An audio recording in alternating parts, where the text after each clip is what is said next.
안녕하십니까, 스텝 산사입니다. 오늘 2025년 전망 마지막 시간인데요. 종목하고 업종 얘기 드리려고 합니다. 지난 2시간을 아주 간단하게 요약을 하면은 내년 상반기에는 최소한 미국보다는 비미국의 수익률이 좋을 수 있고, 특히 지금 모든 투자자들, 대부분의 투자자들이나 애널리스트들이 2025년은 17년이 아니라 18년과 비슷할 거고 미국의 우위가 훨씬 더 강해질 거라고 생각하거든요.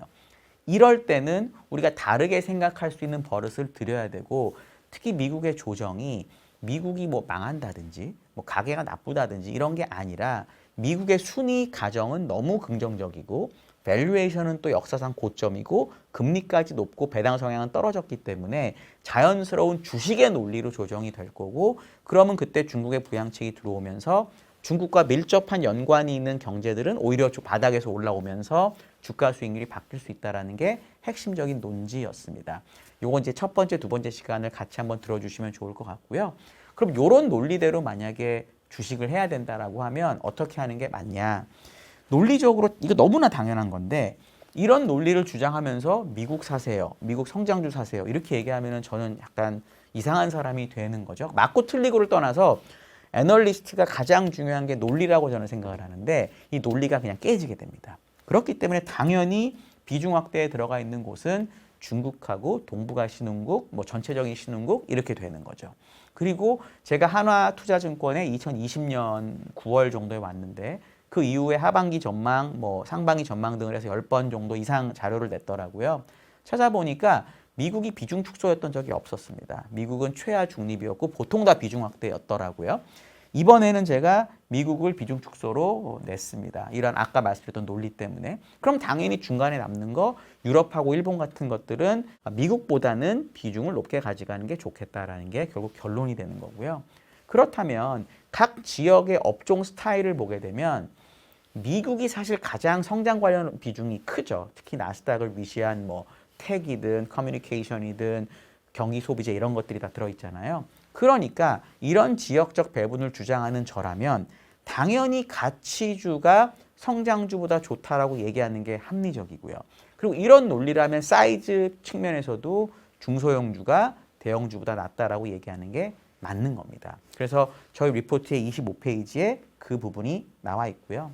그러면 종목은 어떻게 되느냐? 원래 저희가 연간 전망에서 말씀드리는 종목의 개수가 미국이 10개, 중국이 5개예요. 유럽, 일본은 이게 트레이딩이 우리 회사에서 이게 안 되는 그런 게 있기 때문에 제가 보통은 빼고 미국하고 중국 갖고 제가 항상 말씀을 드리는데 10개, 5개였어요. 그래서 매년 저 연간 전망 찾아보시면 재작년 연간 전망 이런 메타나 이런 거 들어있었고 작년에 엔비디아 있고 뭐 이랬었을 거예요. 근데 올해는 상대적으로 중국이 좋다라고 저희가 주장을 하고 있기 때문에, 대신 중국의 비중이 미국보다 너무 작잖아요. 그래서 중국의 종목 개수를 미국보다 많이 가져갈 수는 없어서 미국의 종목 개수를 10개에서 8개로 줄이고요. 중국의 종목 개수를 5개에서 8개로 늘렸습니다.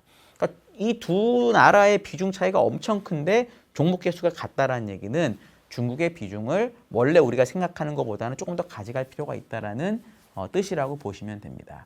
그럼 제가 종목을 하나씩 아주 간단하게 말씀을 드릴 거예요. 종목에 대한 설명은 저 리포트에 조금 더 자세히 나와 있기 때문에 한번 봐주시면 감사할 것 같습니다. 먼저 미국의 첫 번째 종목은 록웰 오토메이션이라는 종목이고요. 코드는 ROK를 씁니다. 이게 PLC라고 하는 거를 제공하는 미국의 산업재 기업인데, PLC가 뭐냐면 공장에 가게 되면 저희 프로그래밍이라는 걸 하잖아요. 저는 이제 공대를 나와서 뭐 C++를 해보고 자바까지는 제가 해봤습니다. 그 다음 건 제가 못 해봤는데, PLC는 기계 자체에다 프로그래밍을 하는 겁니다.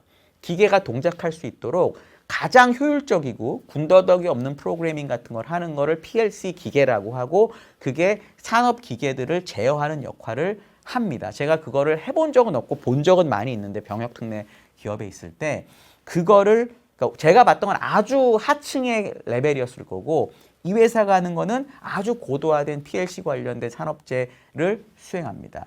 저희는 어차피 빅테크나 이런 거를 지금 얘기를 하는 게 지난 2시간 동안 아니었잖아요. 그러니까 미국이 그래도 계속적으로 자기 나라 제조업을 투자를 하고 앞으로 뭔가를 잘해야 된다는 쪽으로 돈이 들어가게 되면 이런 식의 산업 자동화 관련된 기업이 좋을 거다라고 저희는 주장을 합니다. 그리고 밸류에이션도 그렇게 높지가 않아서 첫 번째 종목으로 ROK가 들어있고요. 두 번째 기업은 이튼 코퍼레이션입니다. 코드는 ETN이고요. 이거는 우리나라로 치면 전력기기 기업입니다. 물론 우리나라의 전력기기 기업들이 정말 잘하지만 미국은 정말 땅덩어리가 크죠. 그리고 볼트도 아시겠지만 110볼트를 쓰는 나라고 되게 다양하게 이 전력 관련 구조나 이런 게 다른 것으로 저는 알고 있습니다. 그렇기 때문에 우리나라에 있는 전력기기 기업도 좋지만 뭐 관세 이런 거는 뭐 아직은 제가 잘 모르겠으나 어쨌든 미국에서도 전력기기를 만드는 기업이 있다면 아직은 관심을 가질 필요가 있다라는 거죠. 아까 산업 자동화랑 맞물려서. 그래서 두 번째 종목으로 저희가 이튼 코퍼레이션을 넣어놨습니다. 이 종목들을 저희 강제구연권이 정말 심혈을 기울여서 고른 거기 때문에 저는 되게 신뢰하고 잘 되면 강제구연권의 공이라고 저는 생각을 합니다.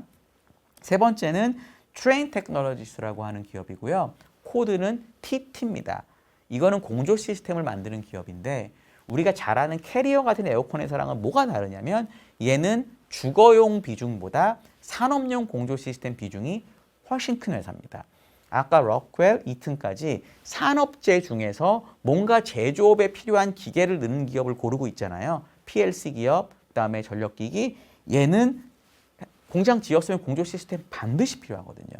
그런 차원에서 공조 시스템 기업인 트레인 테크놀로지스를 넣어놨다. 캐리어가 아닌 이유는 캐리어도 이런 HVAC를 하지만 기본적으로 가정용 비중이 조금 얘보다 높기 때문에 산업용 비중이 높은 얘를 넣었다. 이렇게 보시면 됩니다. 그 다음은 역시 산업재이긴 한데 방산을 저희가 찾아냈습니다. 방산 기업은 노스롭 그루먼 그리고 보안까지 감안해서 소프트웨어 보안 기업인 팔로알토 네트워크스가 들어있습니다. 노스롭 그루먼의 코드는 NOC고요. 팔로알토 네트워크스의 코드는 PANW입니다. 뭐 방산 뭐 일론 머스크가 뭐 F-35 왜 만드냐 이런 얘기 많이 하지만 그래도 전 세계적으로 방산 예산이 늘어나고 있는 건 맞고 그리고 방산 예산이 전 세계적으로 늘어나면 사실 제일 먼저 물론 우리나라 방산 기업도 너무너무 좋지만 미국 무기부터 사게 되는 경향이 있고 아마 트럼프도 미국 무기 사라고 세일즈를 많이 할 겁니다. 저희는 그런 차원에서 봤을 때 노스롭 그루먼 같은 이 최신 전투기, 앞으로 차세대 전투기를 만드는 기업은 여전히 유명하다라고 보고요. 팔로알토 네트워크스는 이 보안 기업이기도 하고 방산하고도 연결이 되는데 이제 크라우드 스트라이크랑 뭐 사실 비견이 되는 기업입니다. 근데 크라우드 스트라이크는 최근에 뭐 문제가 있었죠. 비행기도 안 뜨고 뭐 이랬던 일이 있었잖아요. 저희는 그런 차원에서 최근에 문제가 좀 덜했던 기업인 팔로알토를 넣어놨고 그리고 고객이 캡티브 고객이 정말 확실히 많다라는 점에 대해서 저희가 긍정적으로 평가를 합니다. 2월 달에 주가 많이 빠졌다가 지금 올라서 전고점을 돌파하려고 하고 있거든요. 저는 그런 차원에서 소프트웨어랑 약간 이런 게 맞물려 있는 팔로알토 네트워크를 넣어놨고요.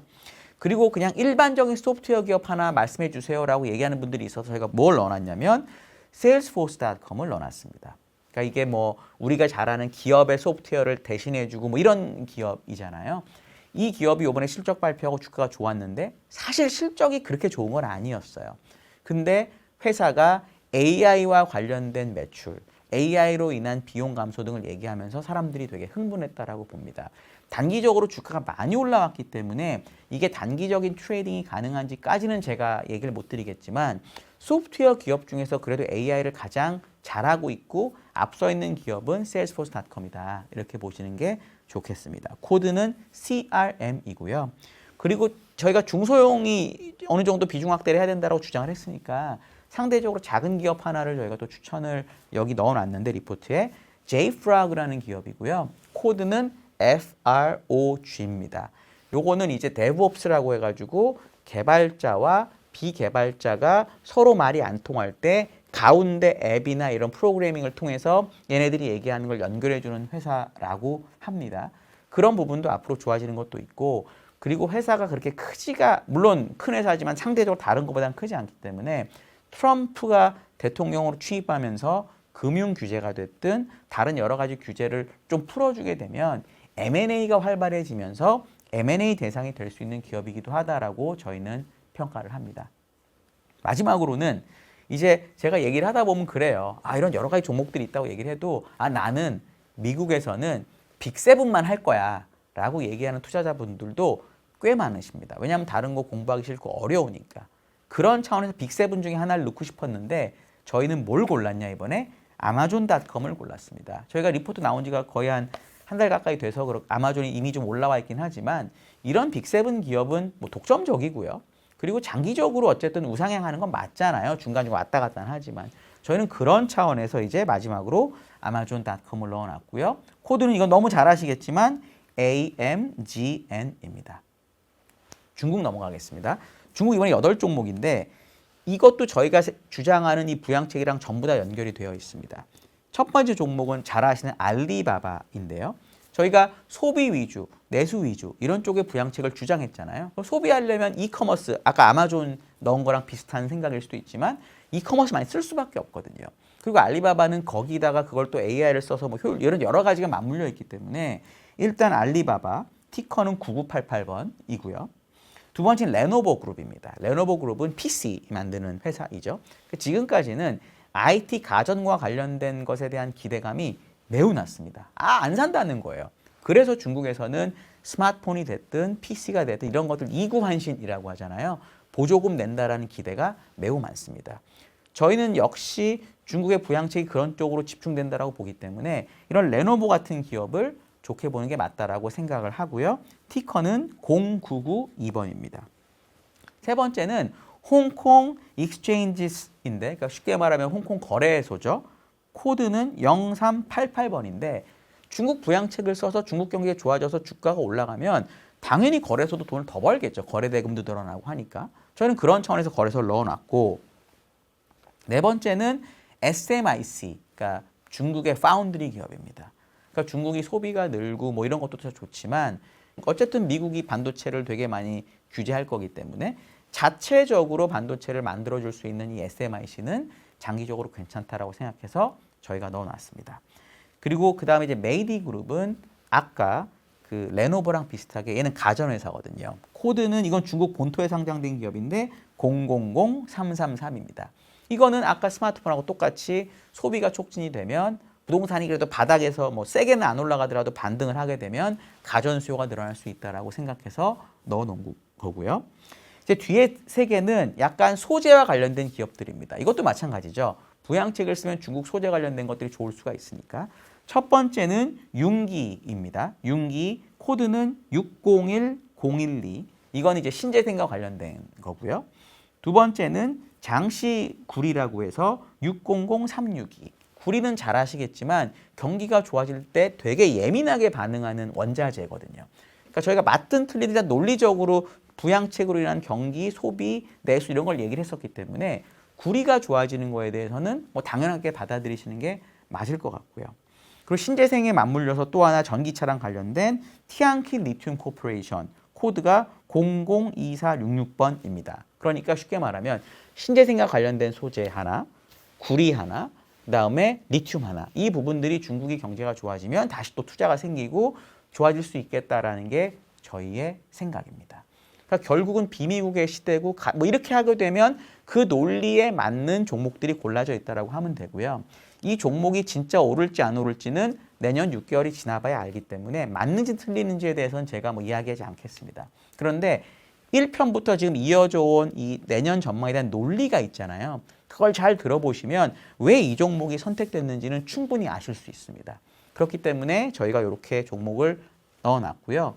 좀 더 자세한 차트나 그림 같은 거는 말씀드린 것처럼 이 리포트에 내용이 다 있습니다. 이게 생각보다 두꺼운데 뒤에 종목 부분도 꽤 많아서 요거 한번 꼭 봐주시면 좋겠다라고 생각을 합니다. 세 번에 걸쳐서 제가 2025년 전망을 말씀드렸고요. 이 세 번에 제가 얘기하는 게 다 맞을 리가 없잖아요. 최대한 논리적으로 하려고 노력했는데 뭔가 이상하다든지 또는 설명이 부족해요. 요거 좀 더 해주세요 하는 부분이 있으면 댓글 다 달아주시면 제가 모아서 꼭 답변을 드리도록 하겠습니다. 감사합니다.